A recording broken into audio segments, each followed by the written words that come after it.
Seja muito bem-vindo, muito bem-vinda ao canal Lu Educativa. Eu sou a professora Luciane de Deus e hoje nós vamos dar continuidade ao nosso trabalho, Nossa aula sobre a organização do trabalho pedagógico, mediando o olhar da criança sobre si mesma, tá?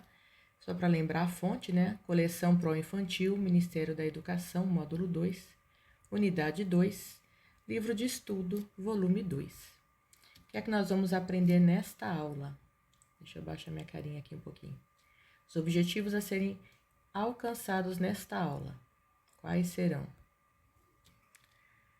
Discutir aspectos como a formação da autoimagem, o controle de esfíncteres pela criança, a ocorrência de mordidas entre as crianças, os palavrões e o exibicionismo dentro de uma perspectiva ligada à formação da identidade na relação com os outros dentro de uma cultura concreta, tá?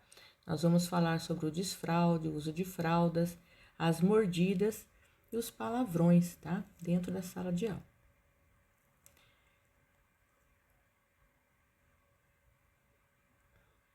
A formação da identidade não é um processo contínuo, e linear. Pelo contrário, essa formação é permeada de crises que possibilitam saltos de desenvolvimento a partir da reorganização que a pessoa necessita para fazer após cada crise.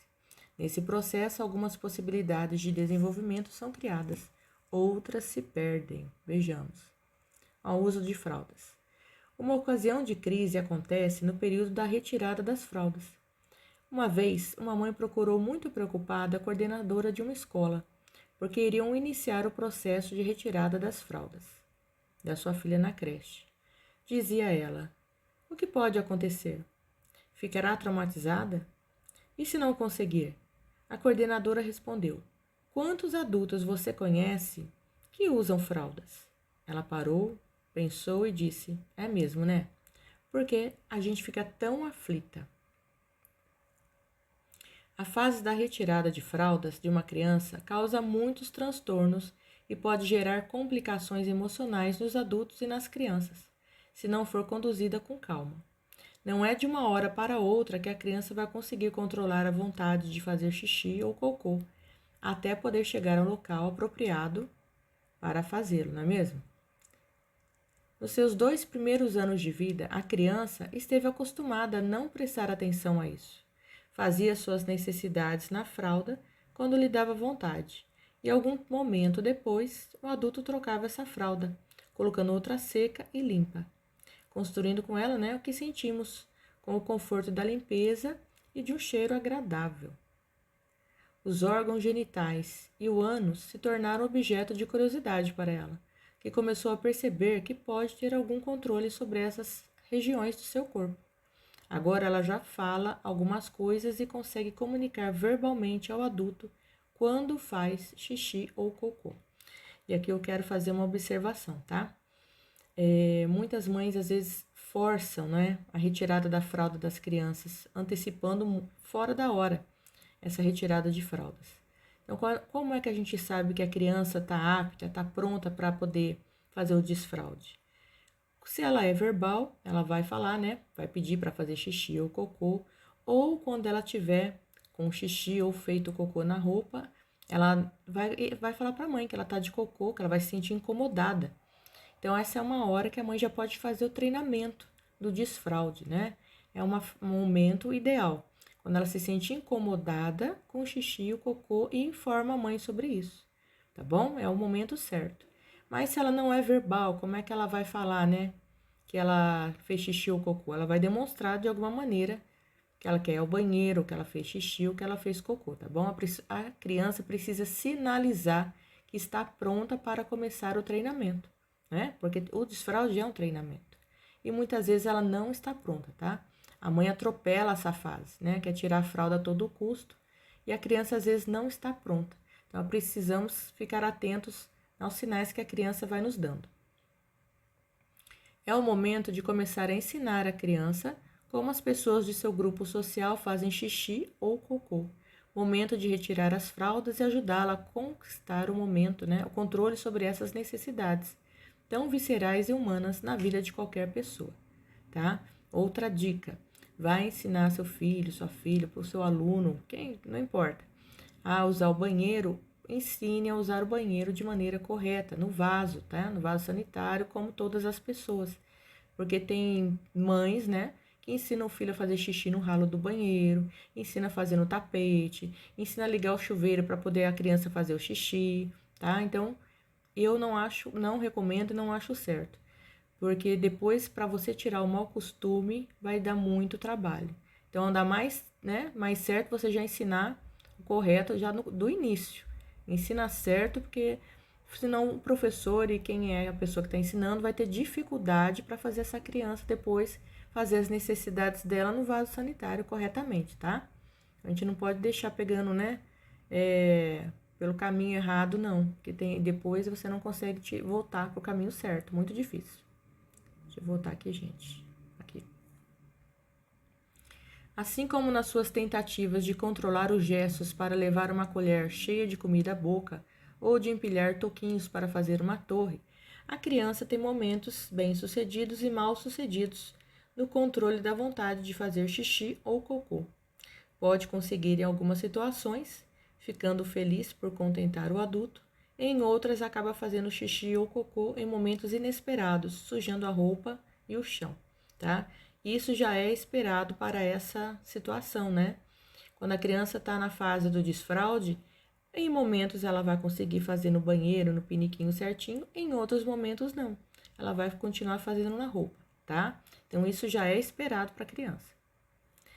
Nesses momentos, é importante que a criança seja compreendida e incentivada a continuar tentando. Mas, se ela percebe que o adulto ficou contrariado ou aborrecido, pode ficar desencorajada a continuar tentando. Ou, se o adulto lhe dá mais atenção quando isso acontece, pode preferir continuar fazendo suas necessidades nas calças para continuar obtendo essa atenção. Então, quando ela tiver esse escape da urina ou do cocô, tratar normal, né? Limpar e falar que isso acontece e continuar levando a criança no banheiro, né? Incentivando. Porque quando a criança está nessa fase de desfraude, o adulto precisa levar ela várias vezes ao banheiro. Sempre perguntando se ela está com vontade de fazer xixi, se está com vontade de fazer cocô, tá bom? Para quem trabalha com crianças em idade por volta de 2 anos, a retirada das fraldas deve fazer parte de sua programação, não é? Quem trabalha com criança pequena sabe que vai precisar trocar fraldas. Não adianta, né, falar, eu tenho nojo. Ninguém gosta de trocar fralda suja, mas se a pessoa se dispôs a trabalhar como professora de educação infantil, certamente vai ter que precisar, né, colocar a mão na massa mesmo, literalmente, trocar a fralda, com nojo ou sem nojo. A criança não vai poder ficar suja dentro da escola, né? Primeiro, é necessário combinar com os pais das crianças, tá? E aqui eu acho uma coisa muito importante para falar para vocês. Eu acredito, muito sério, que o desfraude das crianças é por conta das famílias, não por conta da escola. E eu vou explicar por quê, tá? A família precisa se organizar para que esse desfraude venha acontecer quando a criança tiver, né, já sinalizado que está pronta para fazer o desfraude. Quando? Assim, de preferência nas férias e no recesso escolar, tá? Porque eu vejo muitas mães que fazem o quê? Passam as férias inteiras com as crianças em casa e quando volta às aulas resolve que vai tirar a fralda, tá? E não é assim que a coisa acontece. Primeiro ela é desfraldada em casa e na escola a professora só vai dar continuidade para o processo de desfraude, né? Vai conversar com a mãe, vai pedir para levar mais trocas de roupas, mais calcinhas, mais cuequinhas, para caso aconteça algum escape na sala de aula, e mais o desfraude quem faz é a família, não é a professora, tá? E primeiro porque também não tem condições, né, da professora com várias crianças na sala de aula, ter que correr com essa criança para o banheiro, né, limpar, né, trocar, e às vezes escapar um xixi, as outras crianças também podem escorregar na urina dessa criança e machucar em sala de aula, tá? E isso acontece e é perigoso. Então, primeiro faz em casa e depois na escola, tá bom? Tem que combinar isso com os pais. Primeiro, mãe, você tira em casa, depois você me manda as troquinhas de roupa para a escola e nós vamos aqui continuar o que vocês estão fazendo em casa. Outra coisa que eu vejo acontecer muito, em casa a mãe fala que está fazendo desfraude, Mas a criança fica o tempo todo de fralda e quando sai para casa dos familiares, né, dos parentes também vai de fralda e quando manda para a escola, manda sem fralda. Não dá, tá? Ou tira a fralda total em casa e na escola ou não tira, porque isso dá um nó na cabeça da criança. Ela não sabe se usa a fralda ou não usa, se faz na fralda ou se não faz, porque hora ela tá com fralda, hora ela tá sem fralda. Então, ou tira todo mundo junto, né? Se é uma parceria, a parceria tem que ser para os dois lados, não só para um lado, tá? Porque senão fica difícil essa criança entender que ela tem que usar o banheiro para fazer as suas necessidades, tá bom? Depois, voltar a atenção das crianças para essa conquista, né? A gente vai elogiar a criança, lógico. Podem se contar histórias, fazer atividades, tais como manusear massas, acompanhar o percurso de líquidos, observar como todos esses seres vivos, né, desenvolvem alguma forma de rejeitar a urina e as fezes, contar que, né, alguma forma de forma didática, como é que se dá como que elas podem, né, fazer o xixi, o cocô, para que esse desfraude aconteça de maneira bem natural, sem traumas. A imitação e o faz de conta, mais uma vez, vão auxiliar as crianças a entender o que se espera delas.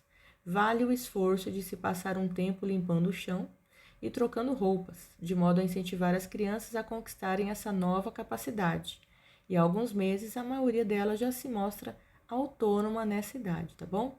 Demora um pouco, lógico, a gente tem que ter paciência com isso, mas logo elas vão entendendo que tem que fazer xixi e cocô no banheiro. Professora, você já se lembrou de que precisa levar o grupo mais vezes ao banheiro, tá? Para evitar, né, os escapes? Lembrou que precisa estar munida de trocas de roupas e produtos de limpeza em todos os lugares que estiver com elas? Não é? Vai para o banheiro, vai trocar a criança, lembra de pegar a fralda antes, pegar lencinho umedecido, pegar a pomada da assadura, né? Levar tudo já. Troca de roupa, para não ficar correndo de um lado para outro, né? Sem o que você precisa. Além das ações necessárias a cada momento, que as crianças manifestam a vontade de fazer xixi ou cocô, em outros momentos você pode contar histórias sobre bichos em que essas atividades apareçam. Introduzir outras atividades, tais como o manuseio de materiais de diferentes texturas e viscosidades, além de perguntar ocasionalmente às crianças se elas querem ir ao banheiro, ajudando-as a se lembrarem de que às vezes é preciso interromper o que se está fazendo para isso. Quando a criança é pequena, é comum elas esquecerem de ir para o banheiro, né? Elas ficam ali brincando, perdem a noção do tempo, né? A atividade está muito prazerosa e elas não querem parar, então elas não vão no banheiro e frequentemente a professora vai ver, né, que teve algum escape de xixi ou de cocô no parquinho mesmo, tá? Porque a criança não parou o que ela estava fazendo para ir no banheiro e nem comunicou à professora. Isso é normal, por isso que a gente tem que ficar perguntando e levando as crianças ao banheiro regularmente, tá? Nessa fase é muito importante poder contar com a ajuda dos demais funcionários da instituição para ajudarem. Nos momentos em que uma criança não consegue se controlar e você ou um colega de trabalho, né, precisa correr com ela. Se você não pensou nisso, vale acrescentar na sua programação uma maneira de informar seus colegas quando vai iniciar esse trabalho, tá?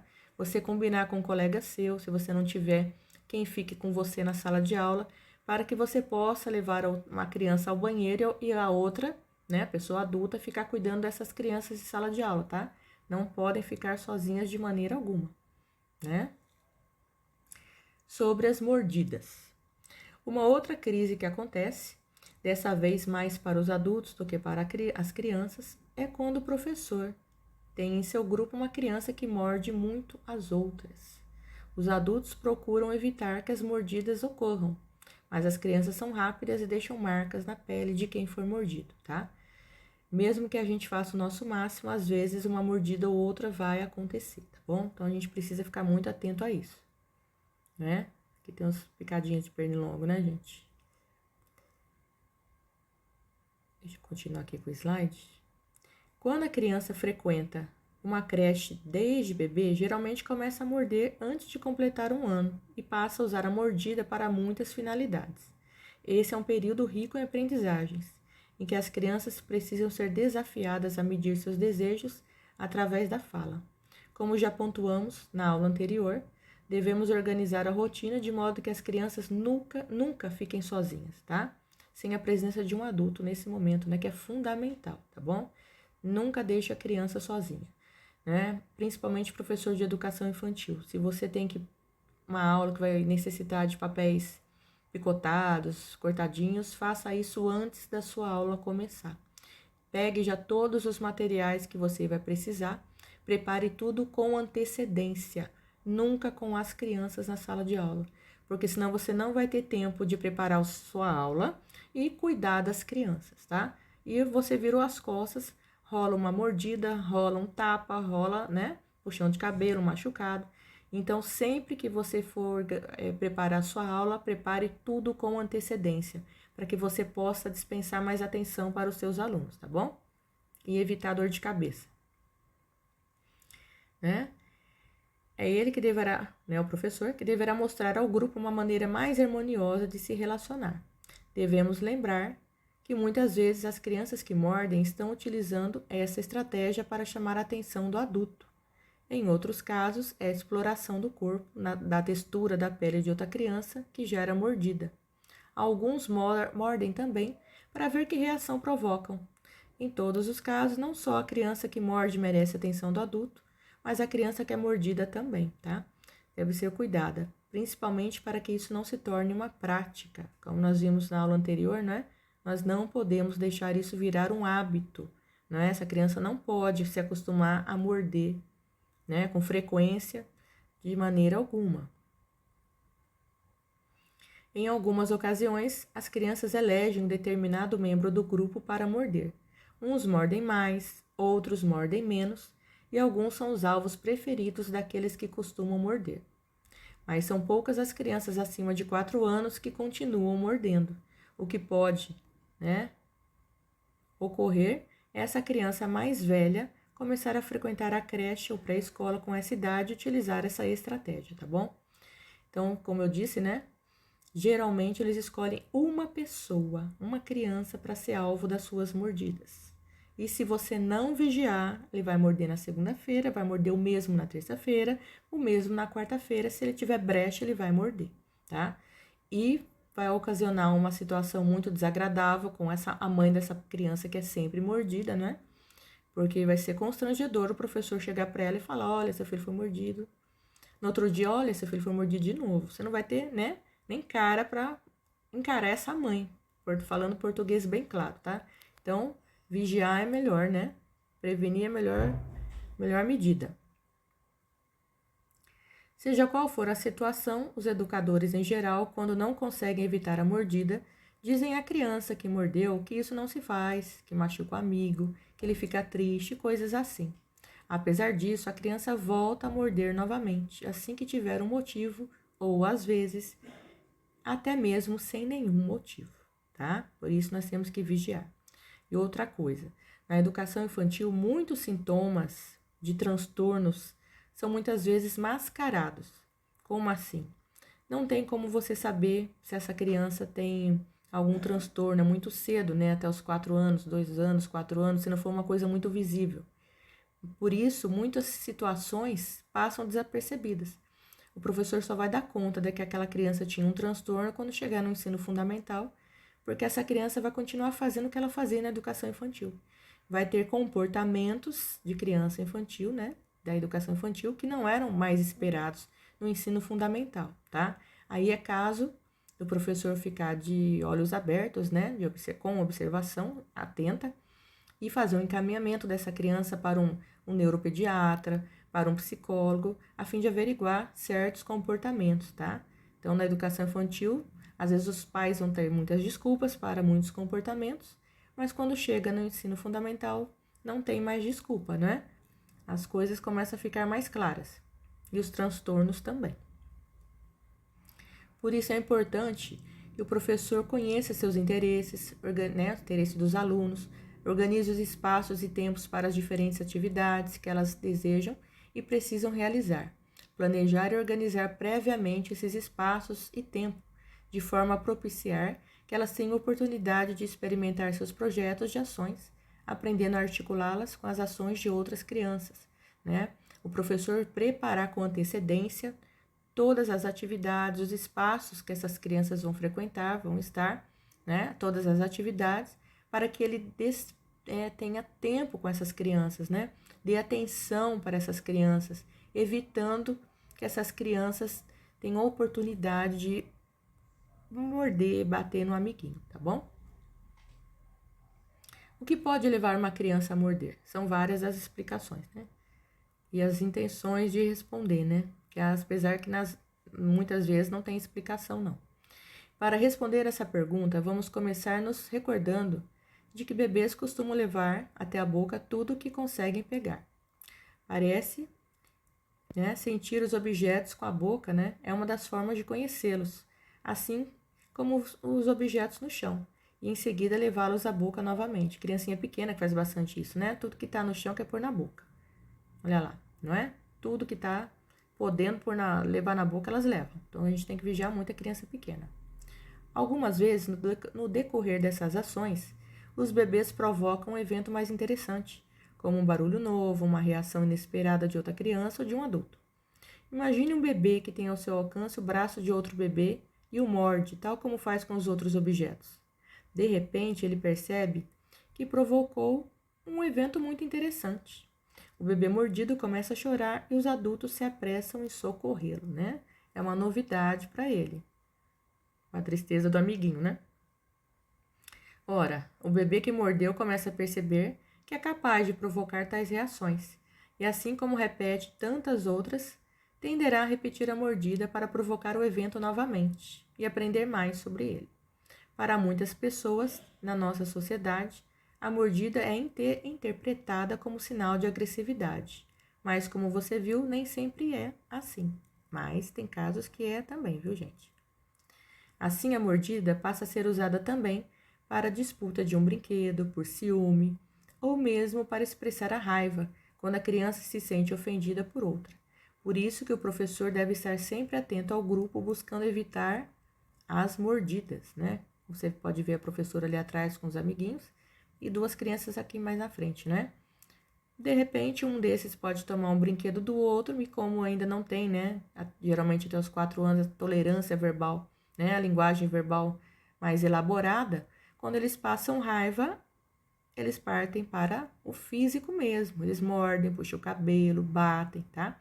É difícil a expressão, né? Eles se expressar o que eles estão sentindo, seus sentimentos.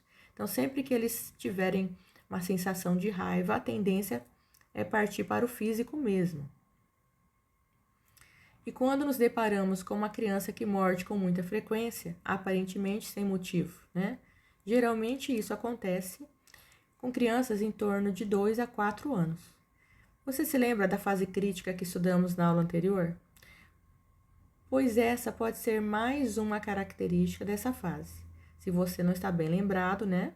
Recomendo que volte àquela aula e veja novamente sobre o papel do professor junto às crianças dessa idade, tá? Para você conhecer melhor essa faixa etária.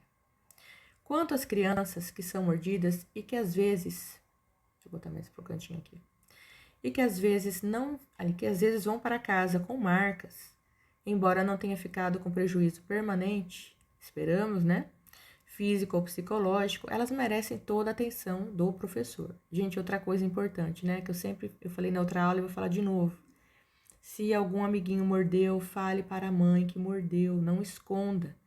E principalmente, né, criança que é muito clarinha, às vezes não fica a marca na hora, mas fica depois, né, um hematoma. E se você não falar para a mãe, não for transparente e clara, essa mãe vai tirar a satisfação da escola amanhã, no outro dia, tá? Então, se antecipe, né? Não perca tempo. Ela não vai gostar? Não vai. Mas ela vai gostar menos ainda se você entregar a criança mordida e não comentar nada, tá? Então, isso eu já aprendi, não é? Nós precisamos falar a verdade e ser claras. Olha, aconteceu assim, não tive tempo de socorrer, não deu tempo. Ou às vezes, olha, um minuto que eu virei para pegar alguma coisa na sala, o amiguinho mordeu. Explica o que aconteceu. Porque é melhor do que você, né, ser confrontada no outro dia. Pelo menos você se antecipa, né? Então, olha lá. O que se observa na maioria das vezes é que quando o adulto acolhe, né, as acolhe nessa hora, cuidando do machucado, mas sem fazer drama, elas superam rapidamente a crise provocada pela mordida e em poucos minutos depois voltam a brincar até mesmo com essa criança que mordeu, não é? Não sei qual é o protocolo da escola, né? Muitas escolas passam, né? Aí você tem que ver com o protocolo da diretora como é que vocês fazem em caso de mordida, né? Mas algumas passam gelo, né? Passam a pomadinha. Faltou comentar com você, professora, que às vezes nós incentivamos uma criança que costuma morder a morder mais. Sabia disso? Como? Fortalecendo, né, para ela sua autoimagem de mordedora. Fulano, aquele que morde, né, o mordedor. Às vezes rotulamos uma criança disso, né, com essa ou outra característica e nos referimos a ela desta forma, tá bom? Então ela acaba fazendo isso, né? É como se a criança que está formando a sua identidade, percebendo isso, concluísse que se é assim que as pessoas, né, me reconhecem, me dão atenção, então é assim que eu vou ser, é assim que eu vou agir. Portanto, todo grupo de professores de uma instituição de educação infantil precisa tomar cuidado para não incentivar as crianças a fixarem aspectos de sua autoimagem que não são benéficos para ela, né? Não ficarem rotulando as crianças como mordedoras. E agora nós vamos falar sobre os palavrões, tá bom? Crianças que falam palavrões na escola. Assim como as mordidas, os palavrões que as crianças começam a usar com frequência podem levantar dúvidas sobre como agir. Antes de qualquer coisa, lembre-se que a criança pequena está experimentando as diferentes reações que consegue provocar em seu meio. Muitas vezes ela usa os palavrões sem conhecer o seu significado, só porque percebe que aquela palavra provoca uma reação diferente na pessoa que a ouviu, não é? Por isso, ela vai usar essa palavra na interação com diferentes pessoas, brincar com ela até entender como ela costuma ser usada. Tá? Geralmente, crianças pequenas repetem muitos palavrões que ouvem em casa com seus familiares. Nem sempre é culpa do amiguinho ou culpa da escola, não. E se você for investigar, você vai descobrir que é o avô que fala, que é o tio que fala, que é o pai que fala. Ela fala, mas meu pai fala, meu avô fala. E aí, como é que você cobra de uma criança que ela não fale palavrão, né? Se a própria família fala. Fica difícil, né? É claro que a criança só passou a usar um palavrão porque alguém pronunciou, né? Porque alguém ouviu alguém pronunciá-lo. Mas não importa onde nem com quem ela aprendeu, pois os palavrões fazem parte do nosso mundo. E mais cedo ou mais tarde ela viria a conhecê-los. Nosso conselho é que você encare o uso dos palavrões pelas crianças como mais uma das novidades que ela descobriu e passará a repetir muitas vezes, até aprender em quais situações os adultos costumam usá-los. Obviamente, não incentivaremos o seu uso, mas também não precisamos punir as crianças por isso. Basta explicar a elas que certas palavras são usadas quando uma pessoa está com muita raiva ou quer ofender alguém e que ninguém gosta de ser chamado por elas. É importante também explicar aos pais o que está acontecendo e acalmá-los, ou mesmo perguntar para os pais a origem desses palavrões, não é? Pois normalmente as crianças passam tempo brincando com os palavrões e depois passam para outros interesses, né? Depois de um tempo a tendência é esquecer, se ninguém dá atenção, né? Não se esqueça, professora, raramente uma criança pequena está querendo xingar alguém quando fala um palavrão. O xingamento normalmente vem carregado de raiva ou indignação, o que não acontece com as crianças. Ao contrário, às vezes, parece que elas estão se divertindo com isso, ou simplesmente querem chamar a nossa atenção. Uma outra estratégia diante de uma situação de tal natureza é observar o que a criança mais gosta, o que mais a envolve no cotidiano e incentivar a sua atuação. Quem sabe não seja interessante incluir na rotina um período em que haja uma criança ajudante. Assim, cada criança terá um destaque dentro do grupo. Poderá ajudar aos demais e a professora, entregando materiais, enviando recados, escolhendo histórias para serem lidas para o grupo, não é? Assim você diminui os palavrões, relembrar. Vimos que a pessoa se desenvolve à medida que aprende as coisas sobre o mundo e sobre si mesma. vimos que a aprendizagem envolve os aspectos físicos, psicológicos, cognitivos e afetivos e sociais. Olhamos mais atentamente também para as formas como as crianças exploram o ambiente imediato e um pouco do que aprendem nessas explorações a cada fase de sua vida. Verificamos que a repetição das mesmas ações e a ludicidade das brincadeiras são ferramentas de aprendizagem de crianças e adultos para a aprendizagem de novas capacidades. Mas como a vida não se faz só de flores e alegrias, precisamos encarar algumas situações críticas para as crianças e com as quais é difícil o adulto lidar. Como pessoa mais experiente, vimos como o adulto pode ajudar as crianças a superarem essas crises, essas fases, e se tornarem pessoas capazes de viver em grupo, conquistando seus espaços e respeitando as outras pessoas, crianças e adultos que fazem parte do grupo social em que vivem, né? Agradeço muito você que ficou até aqui o final, né? Espero que você tenha gostado da nossa aula de hoje, né? Convido você a se inscrever no canal, caso você ainda não seja inscrito, né?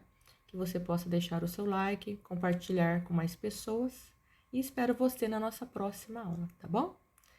Fique em paz e até mais.